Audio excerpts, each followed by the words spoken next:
Hi folks, welcome back. So today we've got a big one on the channel. We're going to do Breathing by Kate Bush. Quite a big statement to make, but I'm going to make it. I'd say that this song is one of my favorite songs ever written. And while Kate has other incredible songs, the sort of more famous ones that people are familiar with, like Running Up That Hill and Wuthering Heights and Babushka and all those kind of ones, Breathing is the one that hits me, and I will try my best to get through this without crying. Very emotional, and I'm sure because I'm on camera, I'll be able to be pretty stoic about this. So don't worry, because I'm sure you don't really want to see me weeping on camera. It's not going to be particularly fun. So the format for this one is I'm going to listen to this and be stopping it as I go and breaking it down. So if you're not familiar with this song, please go and listen to it. I'm going to be doing the official video version here. So maybe go and watch the official video as well, and then come back and hang out, and I'll give you some thoughts on it, and then you can comment below and stuff what you think about the song as well. And yeah, if you do happen to enjoy this video, please do like and subscribe and comment below. So before we get going with the music, let's get a little bit of context about this one. So Breathing is a song by Kate Bush from her 1980 album Never Forever, and it features backing vocals by Roy Harper. The single was issued on the 14th of April 1980 as the album's lead single, and it reached number 16 in the UK charts. So the song Breathing is apparently about a fetus, which is very much aware of what is going on outside the womb and frightened by nuclear fallout, which implies that the song is either set during a nuclear war scare or a post-apocalyptic birth. The lyrics also refer to the unborn baby absorbing nicotine from the mother's smoking. In an interview that year, Bush described the song as her little symphony, adding that she considered it her best work to date. Bush stated that the information within the song mostly came from a documentary she had seen about the effects of nuclear war, while the tone of the song was inspired by Pink Floyd's The Wall and Side 3 in particular. The song was recorded over 3 days in early 1980. 3 days. Incredible. So yeah, I mean, you will hear as I go on that I'll draw references probably to Pink Floyd because I do get a real sort of big prog rock kind of vibe from this one.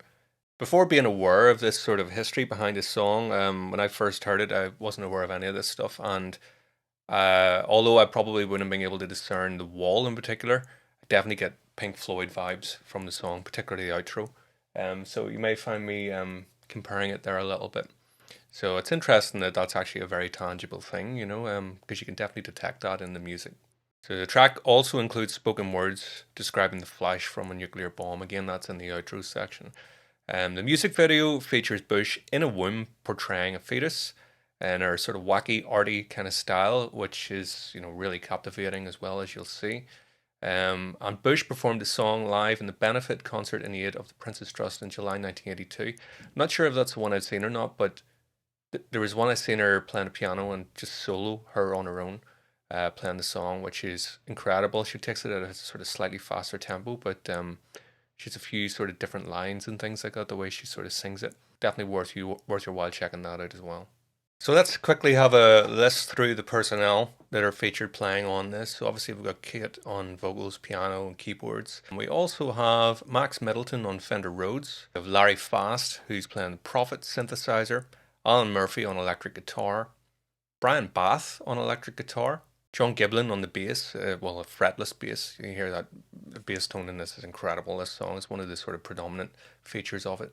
With Stuart Elliott on the drums, and as I said, with Roy Harper on backing vocals. I'm also going to have a quick read through of the lyrics here, and I'll put them on the screen so you can read them with me, just so that as you're absorbing the music, you can really get the story. Because uh, while I would be predominantly fixated on instrumentation and stuff when I listen to music for the first time, when I do sort of go back and listen to songs a lot, I often then explore the lyrics, and this is one of the reasons why the song stands out to me, because I mean, the musicality is incredible. There's no doubt.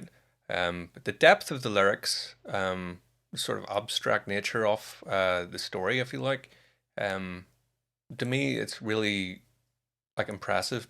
Particularly because Kate was what, like 21, 22 or something like that when this album came out. So like, I don't know, it's incredible. So let's have a little read through these. Outside gets inside through her skin.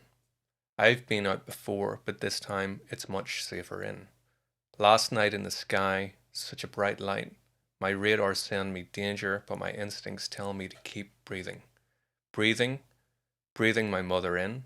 Breathing, breathing my beloved in. Breathing, breathing her nicotine. Breathing, breathing the fallout in, out, in, out, in, out. We have lost our chance. We're the first and last. After the blast, chips of plutonium are twinkling in every lung. I love my beloved, all and everywhere. Only the fools blew it. You and me knew life itself is breathing, breathing, breathing my mother in. Breathing, breathing my beloved in. Breathing, breathing her nicotine. Breathing, breathing the fallout in, out, in, out. Then we've got this sort of spoken dialogue here that comes later in the song. Difference between a small nuclear explosion and a large one by a very simple method. The calling card of a nuclear bomb is a blinding flash that is far more dazzling than any light on earth, brighter even than the sun itself. And it is by the duration of this flash that we are able to determine the size of the weapon. What are we going to do without? After the flash, a fireball can be seen to rise, sucking up under it the debris, dust, and living things around the area of the explosion. And as this ascends, it soon becomes recognizable as a familiar mushroom cloud. As a demonstration of the flash duration test, let's try and count the number of seconds for the flash emitted by a very small bomb, then a more substantial medium-sized bomb, and finally, one of our very powerful high-yield bombs. Then we get this sort of chorus effect of all the vocals. What are we going to do without? What are we going to do without? Sort of like these interjected words or phrases. Ooh, please, let me breathe. Quick, breathe in deep. Leave me something to breathe. Leave me something to breathe. Oh God, please leave us something to breathe. What are we going to do without? Ooh, heavy stuff. Okay, shall we get into the musical analysis? I think it's about time.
Shivers.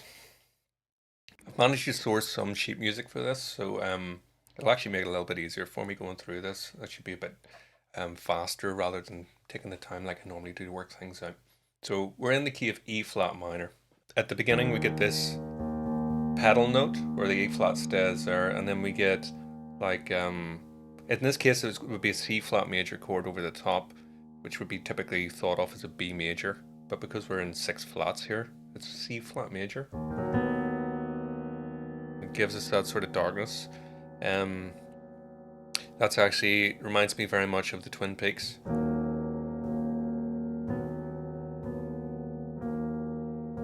There's one of the themes from Twin Peaks. Angelo Badalamenti has the same sort of chord progression as that. I get G natural. Oh, what a beautiful chord. That's an E flat 7 over a G. pushes up to A flat minor. Same chord. So from 4/4, by the way.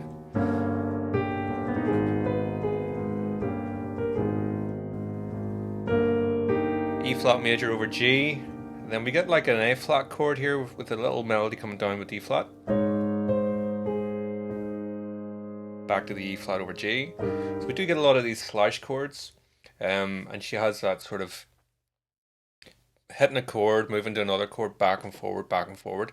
There's a lot of that thematically going on. Did you notice that and even in the instrumentation, we get a lot of this da da da da da da, which then is mimicked with her singing in, out, you know. So there's lots of breathing connotations, even sort of like subliminally in the music, things moving. Show you what I mean.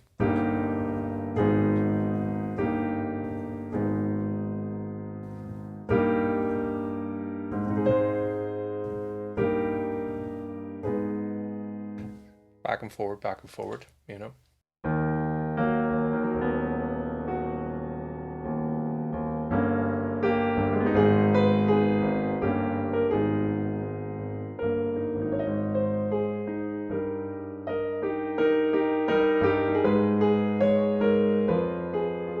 That last chord, very painful sounding. It's just a D flat major actually, but with the F in the bass.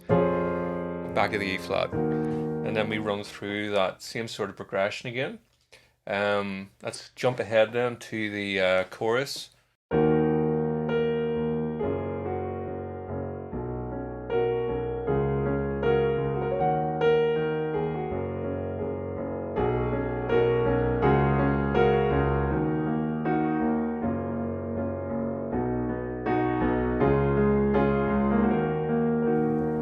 It goes round and round, doesn't it? So it's basically an E flat minor, the G flat major 7.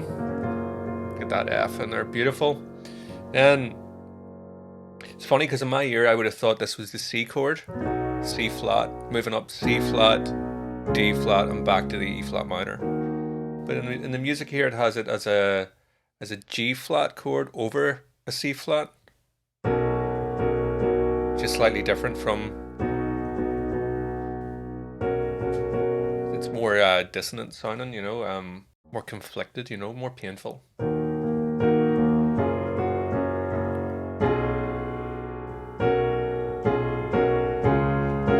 I think the reason why we probably have that a lot is because of this, the connotation with the breathing, as I said, but you can even see it on the piano. It's got this in, out, in, out. And then we get this sort of the bass line moving around that really.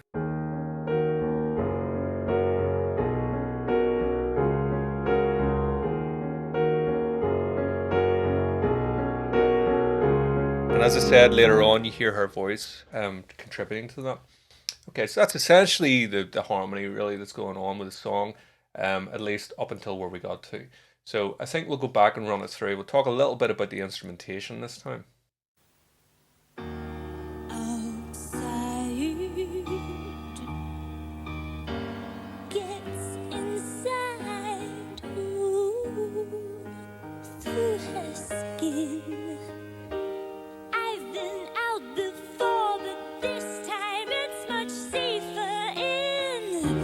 You hear the amount of rubato in that? There's a lot of elasticity within the time, you know, because it's free, essentially, piano and vocal. Now, it is possible when she recorded this that she recorded the vocal and the piano isolated. I don't know, I would hazard a guess that they've been recorded with her at the piano and singing at the same time, because it's very difficult to line up two performances in a recording studio that are essentially free time.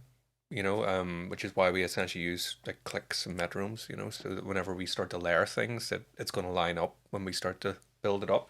But you can hear the sort of natural pull and push in the music here, and she's very much with the piano the whole time, which gives me the impression she's probably recorded that live.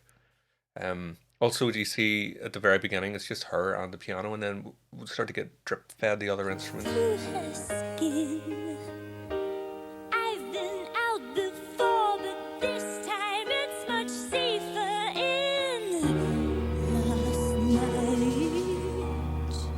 I'm not sure entirely what that is, but it sounds to me like a violin and guitar, using the volume swell.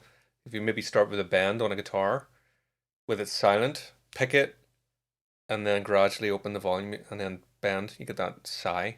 It sounds a bit like an electric guitar to me, using that technique. And we also hear a military snare.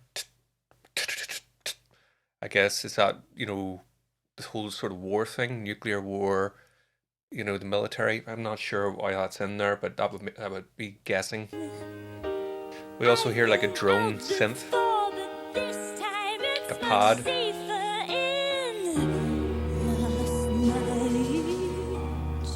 Military over on the right. You hear the Fender Rhodes doesn't come in immediately at the start, but you can hear it coming in at that point. That sort of twinkly keyboard sound that's a Fender Rhodes. And then that distinctive fretless bass that I was talking about. I love the bass work in this song because it's incredibly melodic. Yes, he's around the root notes and stuff, but he's often playing thirds, fourths, and fifths. Very melodic. Adds a lot of tension to the music. In the sky, such a bright light. My radar sent me danger, but my instincts. Do you hear that? As well, there's a synth there or a keyboard sound. It's in and out and in and out.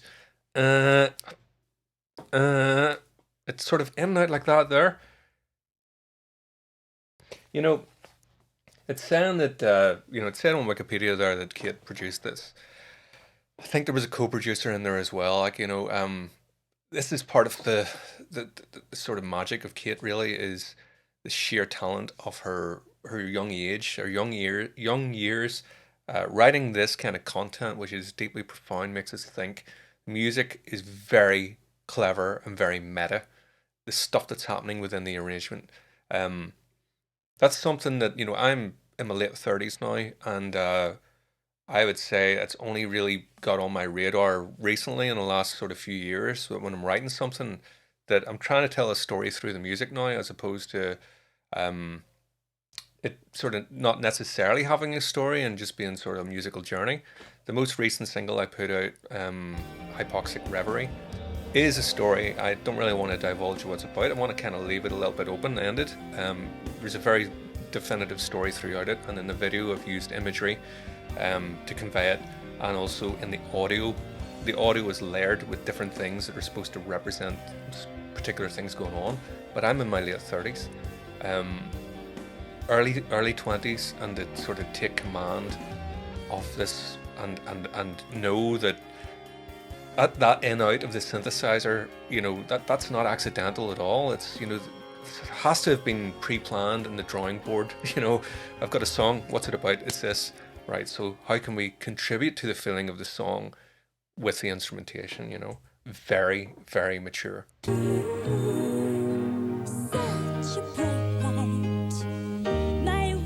There, out. Rubato, pick the tempo up. Such lovely, relaxed, kind of very dreamlike. The guitars sound like they're crying, essentially, in the background.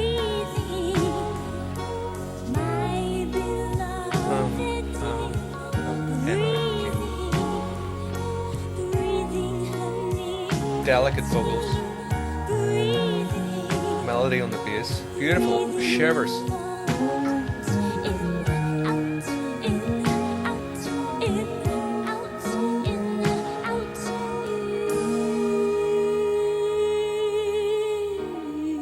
Back to the tonic, back to E flat minor. We've lost our chance. Very theatrical. We're the first and last. Harmonies.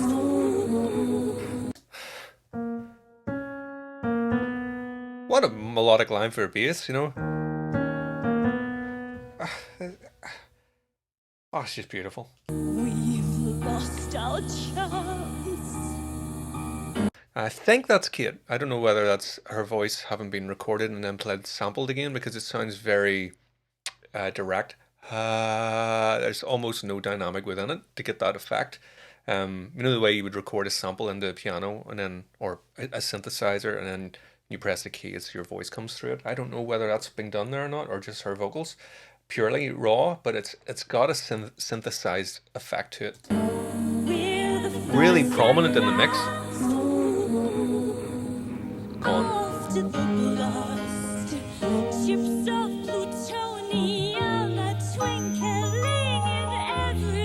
Oh my god, that is beautiful. There's that self-referential thing again I'm talking about. Chips of plutonium are twinkling in every lung. And do you hear as she says twinkling? We get the bells. You know, the keyboard sort of bells there. Did you hear them?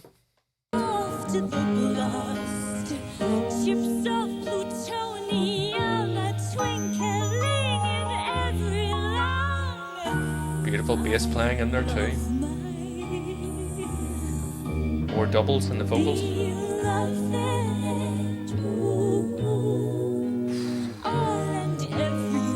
Ethereal.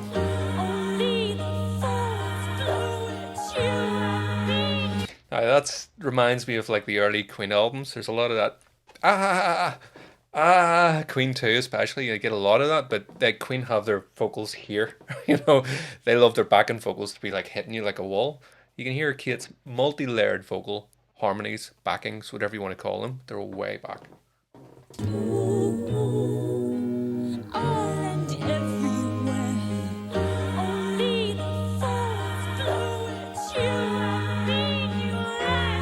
And emotion in the lead vocal.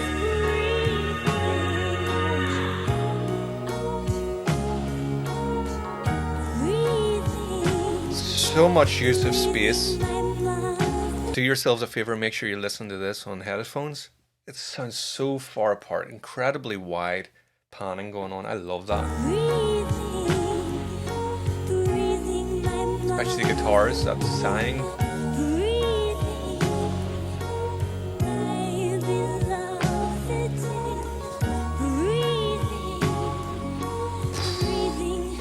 More chills. Multiple chills in the same song.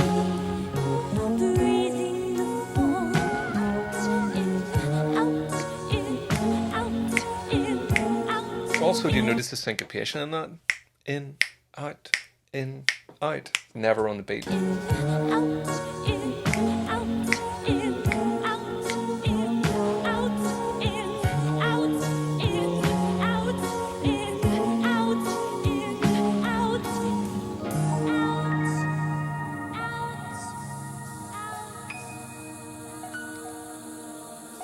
Vocals.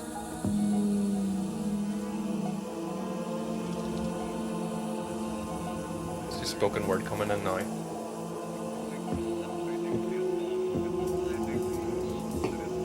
Very experimental here.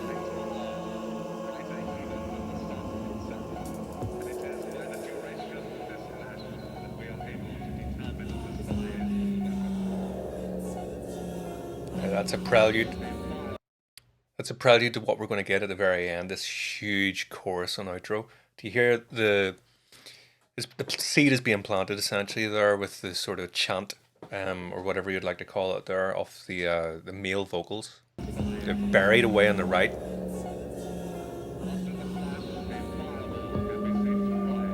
As I was saying about the panning, this spoken dialogue is way over on the left.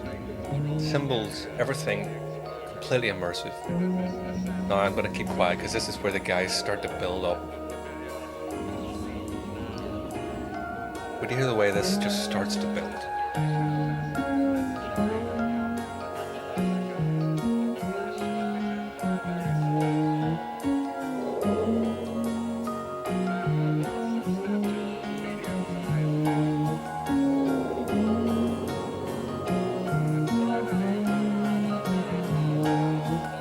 All the themes from before.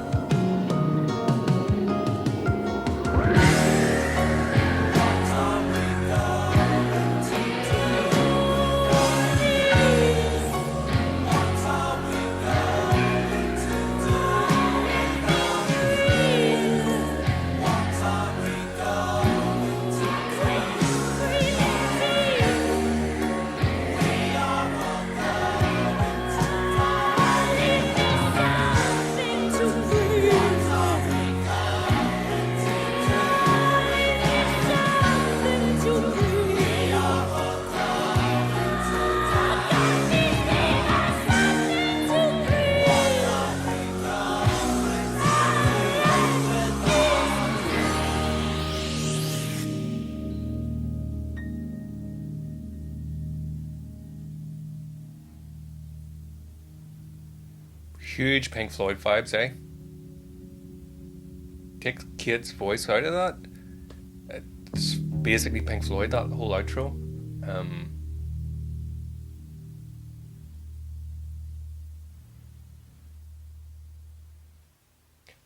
Fade to White. Atomic Blast. Nothing accidental at all. All very carefully considered. Lots of natural hiss going on in that. So now that's this version I'm playing from the official Kate Bush music channel there. So I'm sure there are other HD versions or whatever, but this should be a sort of reliable source that we're listening to.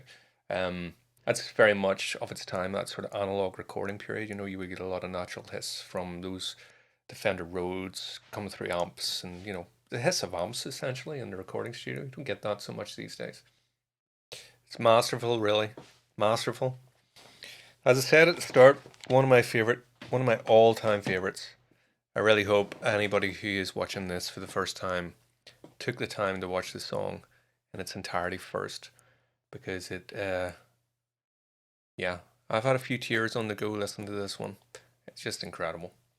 If you guys did enjoy this video, like I said, please do like and subscribe, comment below, consider supporting me on Patreon if you want to support the channel, and also have my own original music on YouTube as well, as covers and different things, classical piano performances and so on. So have a little dig about the channel, you might find something that you enjoy.